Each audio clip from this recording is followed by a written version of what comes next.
Hi hello friends, welcome back to my channel. ಈ ಜೀವಕ್ಕೆ ಜೀವ ನೀಡು ಭಾಗ 22.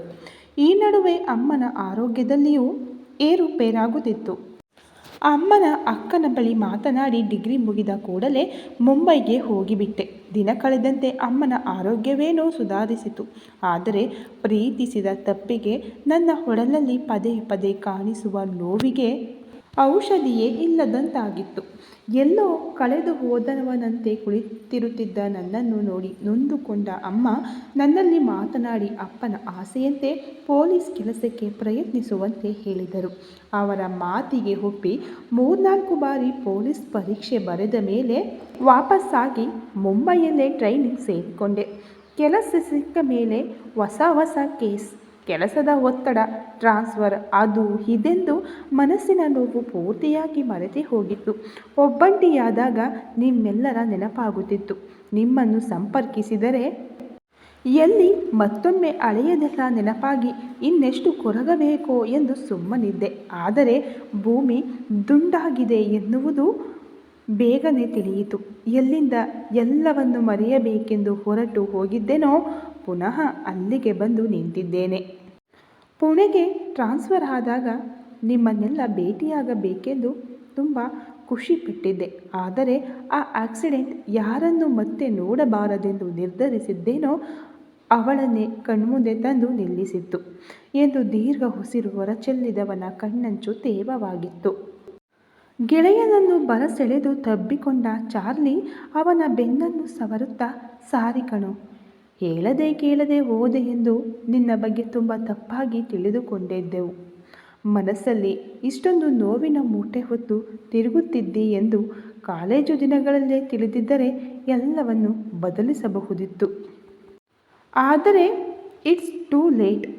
ಸಿಂಚು ಮದುವೆ ಇನ್ನೇನು ಸ್ವಲ್ಪ ಎನ್ನುತ್ತಿದ್ದವನನ್ನು ದೂರ ತಳ್ಳಿದ ಪಿಯೂಷ್, ಆ ವಿಷಯ ಬಿಟ್ಟು ಬಿಡು. ನಾನೇ ಎಲ್ಲ ಮರೆತಿರುವಾಗ ಅದರ ಬಗ್ಗೆ ಮಾತನಾಡಿ ಪ್ರಯೋಜನವಿಲ್ಲ. ಪ್ಲೀಸ್, ಇದ್ಯಾವುದು ಅಖಿಲಿಗೆ ಗೊತ್ತಾಗುವುದು ಬೇಡ. ನೀವಿಬ್ಬರೂ ಅವನಿಗೆ ಏನನ್ನೂ ಹೇಳುವುದಿಲ್ಲ ಎನ್ನುವ ನಂಬಿಕೆ ನನಗಿದೆ. ಅದಲ್ಲದೆ ಇದರಲ್ಲಿ ಸಿಂಚನಾಳ ತಪ್ಪು ಕೂಡ ಇರಲಿಕ್ಕಿಲ್ಲ. ಆ ವಯಸ್ಸೇ ಅಂತಹುದು. ಹುಚ್ಚುಚ್ಚು ಯೋಚನೆ, ಕಲ್ಪನೆಗಳು. ಯಾರು ಯಾವ ಕ್ಷಣದಲ್ಲಿ ಇಷ್ಟವಾಗಿ ಬಿಡುತ್ತಾರೋ ಬೇಡವಾಗುತ್ತಾರೋ ಗೊತ್ತಾಗುವುದೇ ಇಲ್ಲ ಅನ್ನುತ್ತಾ ನೋವಲ್ಲಿಯೂ ನಕ್ಕು ನುಡಿದನು. ನೀನು ಅವನ ತಂಗಿಯೆಂದು ಪ್ರೀತಿಸಿದ್ದೀಯಾ ಎನ್ನುವುದೇ ಅವನಿಗೆ ಗೊತ್ತಿಲ್ಲ. ಇನ್ನೂ ಇದೆಲ್ಲ ವಿಷಯ ನಾವು ಅವನಲ್ಲಿ ಜಸ್ಟ್ ಲೀವ್ ಇಟ್. ತುಂಬ ಸಮಯದ ಬಳಿಕ ಸಿಕ್ಕಿದ್ದೀಯ. ಮತ್ತೊಮ್ಮೆ ನಿನ್ನನ್ನು ಕಳೆದುಕೊಳ್ಳಲು ಇಷ್ಟವಿಲ್ಲ ಎಂದ ಸಚಿನ್ ಅವನ ಪಕ್ಕದಲ್ಲಿ ನಿಂತನು. ಮತ್ತೆ ಎಲ್ಲರ ನಡುವೆಯೂ ಮೌನ ರಾಜ್ಯಭಾರ ಮಾಡಿತ್ತು. ಎಲ್ಲರೂ ಅವರವರ ಯೋಚನೆಗಳಲ್ಲಿ ಮುಳುಗಿದ್ದರು. ತಕ್ಷಣ ಪಿಯೂಷ್ ಗೆಳೆಯರತ್ತ ತಿರುಗಿ, ಹೌದು, ಈ ನಿವೇದಿತಾ ಯಾರು? ಅಖಿಲಿಗೆ ಸಿಂಚನ ಮಾತ್ರ ತಂಗಿತಾನೆ, ನಿವೇದಿತಾ ಅಂತ ಆಶ್ಚರ್ಯದಲ್ಲೇ ಕೇಳಿದವನ ಮಾತಿಗೆ ಚಾರ್ಲಿ ಅವಳ ಬಗ್ಗೆಯೆಲ್ಲ ಹೇಳಿದನು. ಇಷ್ಟೆಲ್ಲ ನಡೆಯಿತಾ? ನಿಜಕ್ಕೂ ಅಖಿಲ್ ಫ್ಯಾಮಿಲಿ ತುಂಬ ಗ್ರೇಟ್. ನಿವೇದಿತಾಳ ಲ್ಯಾಪ್ಟಾಪ್ ಬ್ಯಾಗಲ್ಲಿ ಭಾರದ್ವಾಜ್ ಸ್ಟೀಲ್ಸ್ ಫೈಲ್ ಸಿಕ್ಕಿತು. ಆ ಕ್ಷಣ ಅದು ಅಖಿಲ್ ಕಂಪನಿ ಎಂದು ನನಗೆ ಗೊತ್ತೇ ಆಗಿಲ್ಲ. ಯಾಕೆಂದರೆ ಕಾಲೇಜು ದಿನಗಳಲ್ಲಿ ಅಖಿಲ್ ಇಂಡಸ್ಟ್ರಿಯಲಿಸ್ಟ್ ಮಗ, ಜೊತೆಗೆ ನೀವೆಲ್ಲರೂ ಶ್ರೀಮಂತರು ಎನ್ನುವುದು ಗೊತ್ತಿತ್ತೇ ವಿನಃ ನಿಮ್ಮ ಬ್ಯಾಕ್ಗ್ರೌಂಡ್ ಬಗ್ಗೆ ಗೊತ್ತಿರಲಿಲ್ಲ. ಬಹುಶಃ ಆ ದಿನಗಳಲ್ಲೇ ನಿಮ್ಮ ಬಗ್ಗೆ ಗೊತ್ತಿದ್ದರೆ ಪ್ರೀತಿ ಪ್ರೇಮವೆಂದು ಅವಳ ಹಿಂದೆಯೂ ಹೋಗುತ್ತಿರಲಿಲ್ಲ ಅನ್ನುತ್ತಾ ಪುನಃ ಬೇಸರಗೊಂಡ ಪಿಯೂಷ್ ಹೆಗಲನ್ನು ಬಳಸಿದ ಸಚಿನ್, ಲೀವ್ ಇಟ್ ಮ್ಯಾನ್ ಎನ್ನುತ್ತಾ 4 ವರ್ಷಗಳಲ್ಲಿ ಮಾತನಾಡುವುದನ್ನು ಎಲ್ಲ ಮಾತನಾಡಿ ಮುಗಿಸಿದ ಗೆಳೆಯರು. ಅಖಿಲ್ ವಿಷಯ ಬಂದಾಗ ಚಾರ್ಲಿ ನಗುತ್ತಾ, ನೀವಿಬ್ಬರು ಪ್ರೀತಿಸಿ ದೇವದಾಸ್ ಆಗಿಬಿಟ್ಟಿದ್ದೀರಿ. ಸದ್ಯಕ್ಕೆ ನಮ್ಮ ಅಕ್ಕಿ ಕೂಡ ನಿಮ್ಮ ಹಾಗೆ ದೇವದಾಸ್ ಆಗುವುದರಲ್ಲಿದ್ದಾನೆ ಎಂದವನ ಮಾತು ಕೇಳಿ ಪಿಯೂಷ್ ಕುತೂಹಲದಲ್ಲಿ, ವಾಟ್, ಅಕ್ಕಿ ಪ್ರೀತಿಯಾ? ಯಾರು ಹುಡುಗಿ ಎಂದು ಆಶ್ಚರ್ಯದಲ್ಲೇ ಕೇಳಿದನು. ಚಾರ್ಲಿ ಅವನಿಗೆ ಅಖಿಲ್ ಹಾಗೂ ಮಾನ್ಯತಾಳ ಎಲ್ಲ ವಿಷಯವನ್ನು ಹೇಳಿ, ಐ ಲವ್ ಮಾನ್ಯತಾ ಎಂದು ಅಖಿಲ್ ನಮ್ಮಲ್ಲಿ ಆದಷ್ಟು ಬೇಗ ಹೇಳುತ್ತಾನೆ, ನೋಡುತ್ತಿರು ಎಂದವನ ಪೂರ್ತಿ ಮಾತನ್ನು ಕೇಳಿದ ಪಿಯೂಷ್ ನಗುತ್ತಾ, ಹೌದು, ನಿನ್ನ ಲವ್ ಸ್ಟೋರಿಯ ಬಗ್ಗೆ ಹೇಳಲೇ ಇಲ್ಲ. ಅಷ್ಟೊಂದು ಹುಡುಗಿಯರ ಜೊತೆ ಡೇಟ್ ಮಾಡುತ್ತೀಯಲ್ಲ, ಒಬ್ಬರು ಇಷ್ಟವಾಗಿಲ್ವಾ ಎಂದ. ಅವನ ಮಾತಿಗೆ ಜೋರಾಗಿ ನಕ್ಕ ಚಾರ್ಲಿ. ಆಗಲೇ ನಿಮ್ಮಿಬ್ಬರ ನೋವನ್ನು ನೋಡಿದ್ದೇನೆ. ಸ್ವಲ್ಪ ದಿನದಲ್ಲಿ ಅಖಿಲ್ ಕೂಡ ನಿಮ್ಮ ಹಾಗೆ ಪ್ರೀತಿಯಲ್ಲಿ ಚಡಪಡಿಸುವುದು ಗ್ಯಾರಂಟಿ. ನಿಮ್ಮ ನೋವನ್ನೆಲ್ಲ ನೋಡಿದ ಮೇಲೆಯೂ ಪ್ರೀತಿಸಬೇಕಾ ಎನ್ನುವುದು ನನ್ನ ಪ್ರಶ್ನೆ. ನನಗೂ ಈ ಭಾವನೆಗಳಿಗೂ ಆಗಿ ಬರೋಲ್ಲ. ಹಾಗಾಗಿ no love story in my life book ಎಂದನು.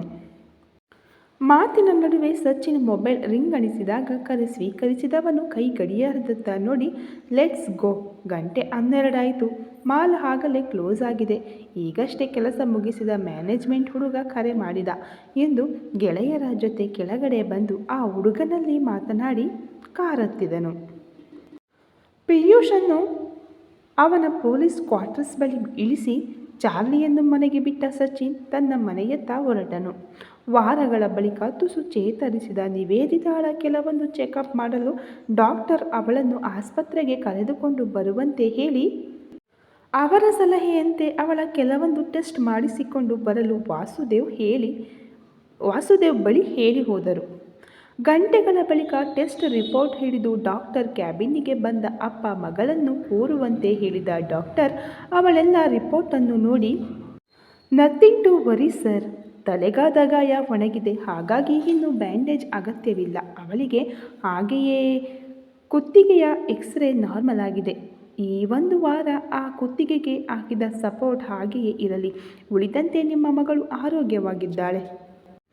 ಒಂದು 15 ದಿನ ಮನೆಯಲ್ಲೇ ರೆಸ್ಟ್ ಮಾಡಲಿ ಎಂದು ಅವಳಿಗೆ ಕೆಲವೊಂದು ಮಾತ್ರೆಗಳನ್ನು ಬರೆದು ಕೊಟ್ಟರು. ಮರುದಿನದಿಂದ ದಿನಪೂರ್ತಿ ಮಲಗುವುದನ್ನು ಕಡಿಮೆ ಮಾಡಿಕೊಂಡ ನಿವೇದಿತಾ ತಾಯಿಯ ಜೊತೆ ಅಡುಗೆ ಕೋಣೆಯಲ್ಲೋ, ಮುನ್ನಿ ಜೊತೆ ಗಾರ್ಡನಿನಲ್ಲಿಯೋ ಅಥವಾ ಲಾನ್ನಲ್ಲಿ ಲ್ಯಾಪ್ಟಾಪ್ ಹಿಡಿದು ಕುಳಿತು ಅಪ್ಪನ ಮೂಲಕ ಹಠ ಮಾಡಿ ಅಲ್ಪ ಸ್ವಲ್ಪ ಆಫೀಸ್ ಕೆಲಸ ಮಾಡುತ್ತಿದ್ದಳು. ಉಳಿದಂತೆ ಪ್ರತಿ ರಾತ್ರಿ ಮಾನ್ಯತಾ ಕರೆ ಮಾಡಿ ಅವಳ ಆರೋಗ್ಯದ ಬಗ್ಗೆ ವಿಚಾರಿಸಿದರೆ ವಾರಕ್ಕೊಮ್ಮೆ ಆದಿತ್ಯನ ಕರೆ ಬರುತ್ತಿತ್ತು. ಉಳಿದ ಸಮಯ ಮನೆಯಲ್ಲಿ ಎಲ್ಲರೊಂದಿಗೆ ಅವಳ ಹರಟೆ ಸಾಗುತ್ತಿತ್ತು. ಈ ಮಧ್ಯೆ ಸಾಮ್ರಾಟ್ ಆ ದಿನ ಅವಳು ವರ್ತಿಸಿದ ರೀತಿಗೆ ಅವಳನ್ನು ಮತ್ತಷ್ಟು ಸೂಕ್ಷ್ಮವಾಗಿ ಗಮನಿಸತೊಡಗಿದನು. ಆದಷ್ಟು ಅವಳು ಒಬ್ಬಳೇ ಇದ್ದಾಗ ಬೇಕು ಅಂತಲೇ ಅವಳ ಕೋಣೆಗೆ ಹೋಗಿ ಅವಳಲ್ಲಿ ಆಫೀಸ್ ಕೆಲಸದ ಜೊತೆ ಬೇರೆ ಎಲ್ಲ ವಿಷಯಗಳ ಬಗ್ಗೆ ಚರ್ಚಿಸುವಾಗ ಸಹಜವಾಗಿರುವ ಅವಳ ವರ್ತನೆಯನ್ನು ನೋಡಿ ತಾನೇ ಎಲ್ಲೋ ಅವಳ ಬಗ್ಗೆ ತಪ್ಪು ತಿಳಿದಿದ್ದೇನೆಂದು ಅವಳ ಬಗ್ಗೆ ಯೋಚಿಸುವುದನ್ನೇ ಬಿಟ್ಟು ಬಿಟ್ಟನು. ಬರೋಬ್ಬರಿ 1.5 ತಿಂಗಳುಗಳ ಬಳಿಕ ನಿವೇದಿತಾ ಕಂಪನಿಯತ್ತ ಹೊರಟಿದ್ದಳು. ಸೀರೆಯುಟ್ಟು ಹೆಗಲೇರಿದ ಲ್ಯಾಪ್ಟಾಪ್ ಬ್ಯಾಗ್ ಜೊತೆ ಇನ್ನೊಂದು ಕೈಯಲ್ಲಿ ಮುನ್ನಿಯನ್ನು ಹಿಡಿದುಕೊಂಡು ಮೆಟ್ಟಿಲು ಇಳಿಯುತ್ತಿದ್ದವಳನ್ನು ನೋಡಿದ ಆರ್ಯ ಅವನ ಪಕ್ಕದಲ್ಲೇ ಕುಳಿತು ತಿಂಡಿ ತಿನ್ನುತ್ತಿದ್ದ ಸಾಮ್ರಾಟ್ ಬಳಿ ಸರಿದು ಸ್ವಲ್ಪ ಎದುರು ನೋಡುವಂತೆ ಹೇಳಿದನು. ತುಂಬ ದಿನಗಳು ಮನೆಯಲ್ಲೇ ಇದ್ದುದಕ್ಕೋ ಏನೋ ಸ್ವಲ್ಪ ತಿಂದುಂಡು ದಪ್ಪವಾಗಿದ್ದ ನಿವೇದಿತಾ ಕಿತ್ತಳೆ ಬಣ್ಣದ ಸೀರೆಯಲ್ಲಿ ತುಂಬ ಅಂದವಾಗಿ ಕಾಣುತ್ತಿದ್ದಳು. ಕಣ್ಣು ರೆಪ್ಪೆ ಮಿಟುಕಿಸದೆ ಅವಳನ್ನೇ ನೋಡುತ್ತಿರುವವನನ್ನು ಗಮನಿಸಿದ ಆರ್ಯ, ನೋಡಿದ್ದು ಸಾಕು, ಇನ್ನು ತಿಂಡಿ ತಿನ್ನು ಎಂದು ಮುಸಿ ಮುಸಿ ನಕ್ಕಾಗ ಸಾಮ್ರಾಟ್ ಅವನ ಕಾಲಿಗೊಂದು ಒದ್ದು ತಿಂಡಿಯತ್ತ ಗಮನ ಹರಿಸಿದನು. ನಿವೇದಿತಾಳಿಗೆ ತಿಂಡಿಯನ್ನು ಕೊಟ್ಟ ರಜನಿ 10 ಬಾರಿ ಅವಳಿಗೆ ಜಾಗ್ರತೆ ಹೇಳುತ್ತಾ ಇನ್ನೊಂದು ವಾರ ಮನೆಯಲ್ಲಿರುವಂತೆ ಹೇಳಿದಾಗ ಅಖಿಲ್ ತುಸು ಕೋಪದಲ್ಲಿ, ಸುಮ್ಮನಿರು ಮಮ್ಮಿ, ಆಫೀಸಲ್ಲಿ ಅವಳಿಲ್ಲದೆ ಲೋಡ್ಗಟ್ಟಲೆ ಕೆಲಸ ನಮ್ಮ ತಲೆ ಮೇಲೆ ಬಿದ್ದಿದೆ. ಅವಳಿರುವಾಗ ಒಂದೇ ಸಲ ಚೆಕ್ ಮಾಡಿ ಫೈನಲ್ ಆಗುತ್ತಿದ್ದ ಫೈಲನ್ನು ಈ ಡ್ಯಾಡ್ ನಮ್ಮಲ್ಲಿ 3-4 ಬಾರಿ ಚೆಕ್ ಮಾಡುವಂತೆ ಹೇಳುತ್ತಾರೆ. ಡ್ಯಾಡ್ ಟಾರ್ಚರ್ ತಡೆದುಕೊಳ್ಳಲಾಗುತ್ತಿಲ್ಲ. ಅಂಥದ್ರಲ್ಲಿ ಇನ್ನೊಂದು ವಾರ ನೋ, ಅವಳ ಕ್ಯಾಬಿನ್ನಲ್ಲಿ ಅವಳ ಪಕ್ಕವೇ ನಾನು ಕುಳಿತು ಕೆಲಸ ಮಾಡುತ್ತೇನೆ. ಮಗಳ ಬಗ್ಗೆ ನೀವು ಅಷ್ಟೊಂದು ತಲೆ ಕೆಡಿಸಿಕೊಳ್ಳಬೇಡಿ ಎಂದವನ ಮಾತಿಗೆ ಎಲ್ಲರಿಗೂ ನಗು ಬಂದಿತ್ತು. ಕಾರು ಆಕ್ಸಿಡೆಂಟ್ ಆದ ಮೇಲೆ ಹೆಣ್ಮಕ್ಕಳಿಗೆ ಗಾಡಿಯೇ ಬೇಡವೆಂದು ಮನೆಯಲ್ಲಿ ಆಗಲೇ ಇರುವ 2 ಕಾರನ್ನೇ ಎಲ್ಲರೂ ಉಪಯೋಗಿಸಲೆಂದು ವಾಸುದೇವ್ ಹೊಸ ಕಾರನ್ನು ತೆಗೆದುಕೊಳ್ಳಲಿಲ್ಲ. ಹಾಗಾಗಿ ನಿವೇದಿತಾಳನ್ನು ವಾಸುದೇವ್ ಕರೆದುಕೊಂಡು ಹೋದರೆ ಉಳಿದವರು ಎಂದಿನಂತೆ ಅಖಿಲ್ ಕಾರಲ್ಲಿ ಆಫೀಸಿಗೆ ಹೊರಟರು.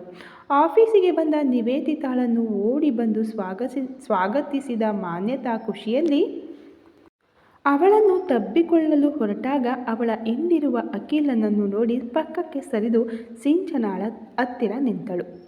ಆಫೀಸಲ್ಲಿ ಎಲ್ಲರೂ ಅವಳ ಆರೋಗ್ಯದ ಬಗ್ಗೆ ವಿಚಾರಿಸುತ್ತಾ ಪ್ರೀತಿಯಿಂದ ಬರಮಾಡಿಕೊಂಡಿದ್ದರು.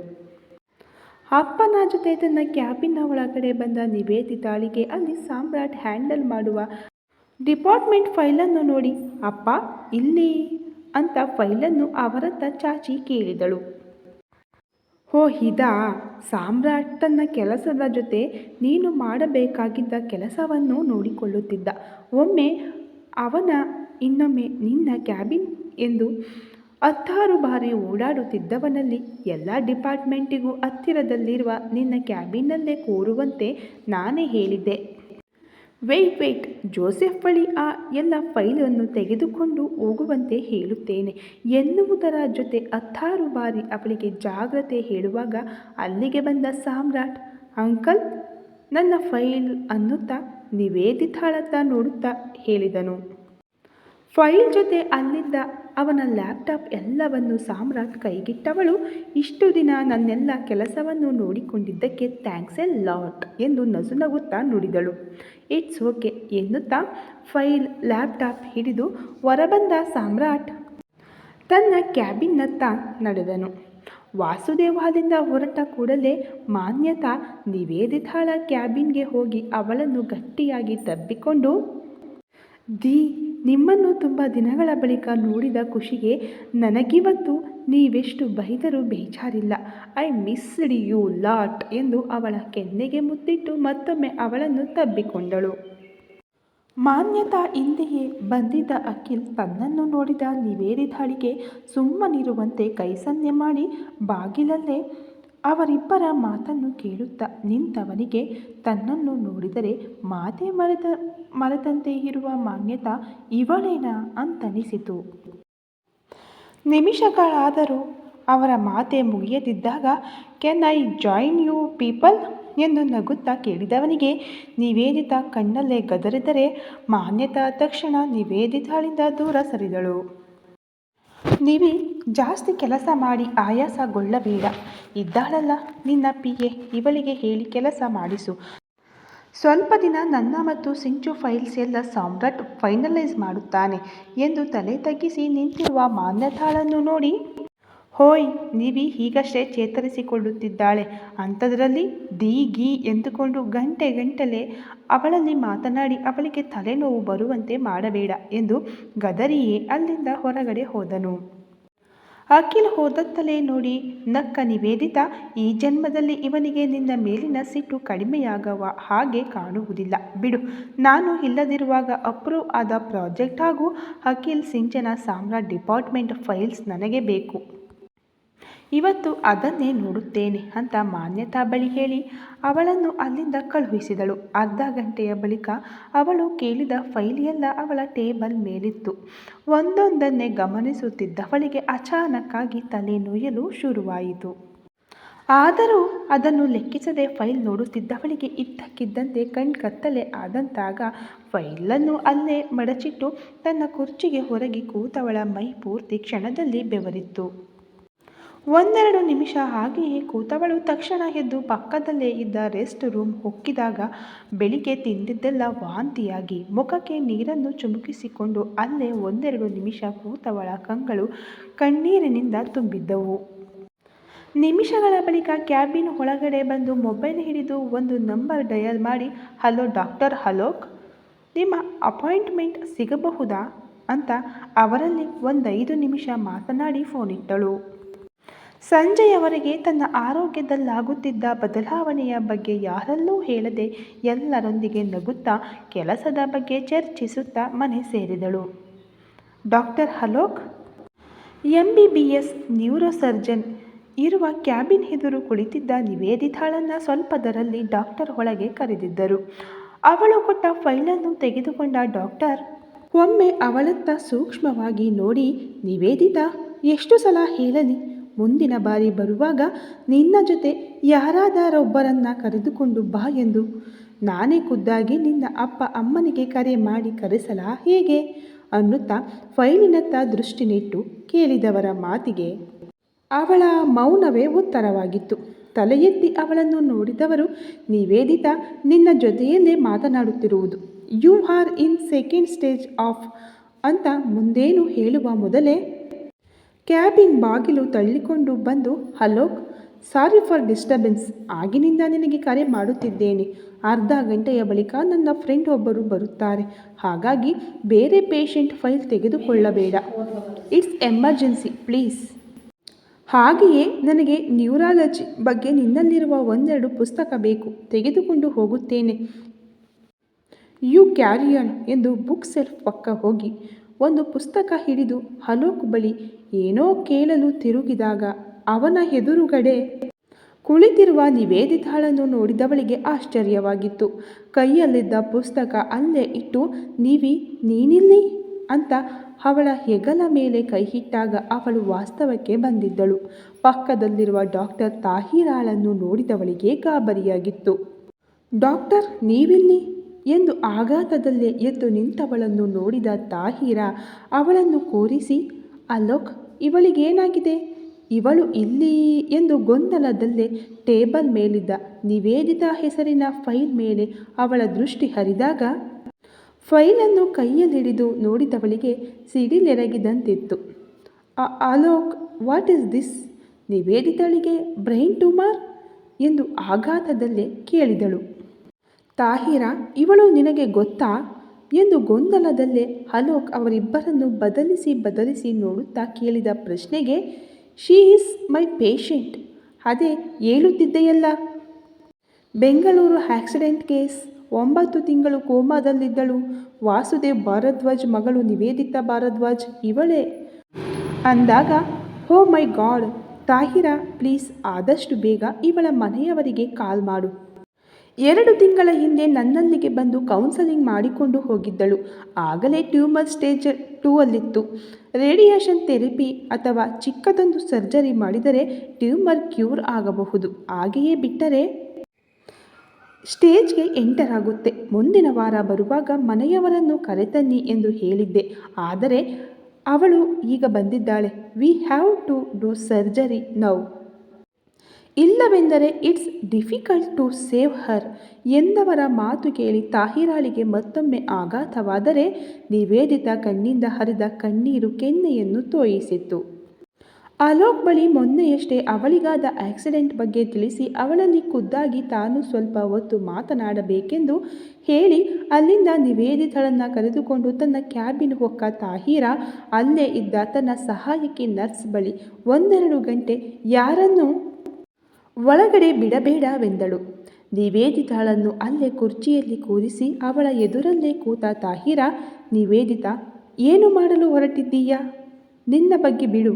ನೀನೇ ಜೀವವೆಂದು ತಿಳಿದುಕೊಂಡಿರುವ ಮನೆಯವರಲ್ಲಿ ಈ ವಿಷಯವನ್ನು ಮುಚ್ಚಿಟ್ಟಿದ್ದೀಯಲ್ಲ. ನಾಳೆ ನಿನಗೇನಾದರೂ ಆದರೆ ಅವರಿಗೆಲ್ಲ ಎಷ್ಟು ನೋವಾಗಬಹುದು ಎನ್ನುವ ಕಲ್ಪನೆ ಕೂಡ ನಿನಗಿದೆಯಾ? ಪ್ಲೀಸ್ ಮಾತಾಡು ಅಂತ ಅವಳ ಕೈ ಹಿಡಿದರೂ ನಿವೇದಿತಾಳೆ ಕಣ್ಣೀರೇ ಅವಳ ಪ್ರಶ್ನೆಗೆ ಉತ್ತರವಾಗಿತ್ತು. ನಿವೇದಿತಾ, ಪ್ಲೀಸ್ ಮಾತನಾಡು. ಅಟ್ಲೀಸ್ಟ್ ನನ್ನ ಬಳಿಯಾದರೂ ಈ ವಿಷಯದ ಬಗ್ಗೆ ಹೇಳಬಹುದಿತ್ತಲ್ಲ ಎಂದವರ ಮಾತಿಗೆ ತಲೆ ಎತ್ತಿದ ನಿವೇದಿತಾ ಕಣ್ಣುಗಳು ಅತ್ತು ಕೆಂಪಾಗಿದ್ದವು. ಕಣ್ಣೀರು ಒರೆಸಿಕೊಂಡವಳು, ಸಾರಿ ಡಾಕ್ಟರ್, ನಿಮ್ಮಲ್ಲಿ ಈ ವಿಷಯವನ್ನು ಹೇಳಬೇಕೆಂದಿದ್ದೆ. ಆದರೆ ಅಷ್ಟರಲ್ಲಿ ಮತ್ತೊಮ್ಮೆ ನಾನು ಆಕ್ಸಿಡೆಂಟಲ್ಲಿ ವಿಧಿಯೇ ನನ್ನನ್ನು ನನ್ನವರಲ್ಲಿಗೆ ಕರೆದೊಯ್ಯಲು ಅಷ್ಟೊಂದು ಹಪಹಪಿಸುವಾಗ ನಾನೇಕೆ ವಿಧಿಗೆ ವಿರುದ್ಧವಾಗಿ ನಡೆಯಲಿ ಎಂದು ಒಗಟಾಗಿ ಮಾತನಾಡುತ್ತಿದ್ದವಳತ್ತ ಗೊಂದಲದಲ್ಲಿ ನೋಡಿದ ತಾಹಿರಾ, ನಿವೇದಿತಾ, ಪ್ಲೀಸ್ ನನಗೆ ಅರ್ಥವಾಗುವ ಭಾಷೆಯಲ್ಲಿ ಮಾತನಾಡು. ಏನಿದು ವಿಧಿ ರಬ್ಬಿಶ್ ಎಂದು ಕೋಪದಲ್ಲೇ ಗದರಿದರು. ಡಾಕ್ಟರ್, ನೀವೆಲ್ಲ ಸೇರಿ ನನ್ನನ್ನು ಇನ್ನೆಷ್ಟು ದಿನ ಅಂತ ಸಾವಿನ ದವಡೆಯಿಂದ ಕಾಪಾಡುತ್ತೀರಾ? ಮೊನ್ನೆ ಆದ ಆಕ್ಸಿಡೆಂಟಲ್ಲಿ ಸಾಯಲು ಹೊರಟವಳನ್ನು ಆ ದೇವರು ಮತ್ತೊಮ್ಮೆ ಬದುಕಿಸಿದ. ಆದರೆ ಬದುಕಿರುವ ಪ್ರತಿ ಗಳಿಗೆ ನೋವು ಅನುಭವಿಸುತ್ತಾ ನರಳಿ ನರಳಿ ಸಾಯಬೇಕೆಂದು ಆ ಆಕ್ಸಿಡೆಂಟಲ್ಲಿ ನನ್ನ ಮರೆವಿನ ಶಕ್ತಿಯನ್ನು ವಾಪಸ್ಸು ಕೊಟ್ಟಿದ್ದಾನೆ. Yes doctor, I regained my all memories ಎಂದು ಜೋರಾಗಿ ಅತ್ತರೆ ತಾಹಿರ ಆತಂಕದಲ್ಲಿ, ನಿವೇದಿತಾ ಎಂದು ಅವಳ ಹೆಗಲ ಮೇಲೆ ಕೈ ಇಟ್ಟು ಅವಳನ್ನು ಸಮಾಧಾನಿಸಿ, ನಿನಗೆ ಅಳೆಯದೆಲ್ಲ ಅಂತ ಮುಂದೇನು ಹೇಳುವ ಮೊದಲೇ ಕಣ್ಣೀರು ಒರೆಸಿಕೊಂಡವಳು, ನಾನು ನಿವೇದಿತಾ ಅಲ್ಲ, please don't call me in that name. ನನಗೆ ಅಪ್ಪ ಅಮ್ಮ ಇಟ್ಟ ಹೆಸರು ಶ್ರೀನಿಧಿ ಎಂದು ಕೋಪದಲ್ಲೇ ತಾಹಿರ ಟೇಬಲ್ ಮೇಲಿದ್ದ ವಸ್ತುಗಳನ್ನೆಲ್ಲ ಚೆಲ್ಲಾಪಿಲ್ಲಿ ಮಾಡಿದಳು. ಈ ಕಥೆ ಇನ್ನು ಮುಂದುವರೆಯುವುದು. ನಿಮ್ಮ ಸಪೋರ್ಟ್ ಮತ್ತು ಪ್ರೋತ್ಸಾಹಕ್ಕೆ ತುಂಬ ಹೃದಯದ ಧನ್ಯವಾದಗಳು. ಈ ವಿಡಿಯೋ ಇಷ್ಟ ಆಗ್ತಾ ಇದ್ದರೆ ಈ ವಿಡಿಯೋಗೆ ಒಂದು ಲೈಕ್ ಮಾಡಿ. ಹಾಗೆ ಇನ್ನೂ ಯಾರೆಲ್ಲ ಸಬ್ಸ್ಕ್ರೈಬ್ ಮಾಡ್ಕೊಂಡಿಲ್ವೋ ಈಗಲೇ ಹೋಗಿ ಸಬ್ಸ್ಕ್ರೈಬ್ ಮಾಡ್ಕೊಳ್ಳಿ. ಹಾಗೆ ನಿಮ್ಮ ಅನಿಸಿಕೆ ಅಭಿಪ್ರಾಯಗಳನ್ನು ಕಾಮೆಂಟ್ ಮೂಲಕ ನಮಗೆ ತಿಳಿಸಿಕೊಡಿ. Thank you so much.